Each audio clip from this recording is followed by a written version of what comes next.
My dad didn't hug myself or even kiss my mum because he didn't know how this was passed on. When John Strachan died just before his son's 9th birthday, Bob had no idea of the real reason why. My father contracted HIV in the early 80s and sadly died in 1987. But my mum had told me that he died of kidney failure, and that was what I believed until my teens. And then mum sat me down and told me the full story. John caught HIV from an infected blood transfusion, and his family were so affected by the stigma they moved from Peterhead to New Zealand, then Canada, before coming back to Scotland, and Bob settled in Jedburgh.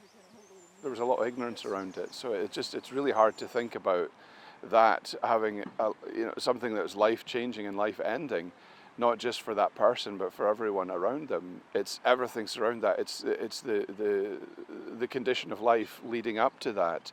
It's dealing with our mental health after this and through all of our lives. Bob's daughter never had the chance to meet her grandfather, but has still been affected by this part of their family history.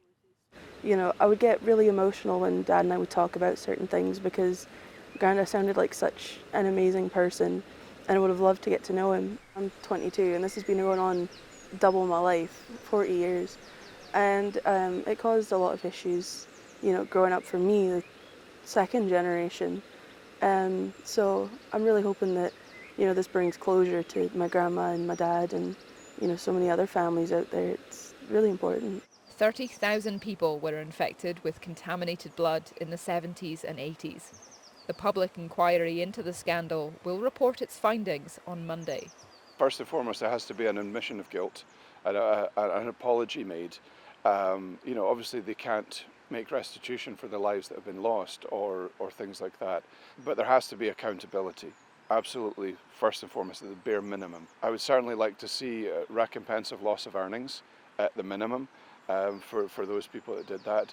But also then we have to take into consideration inheritance that could have been left. Victims and their families have waited more than 40 years for answers.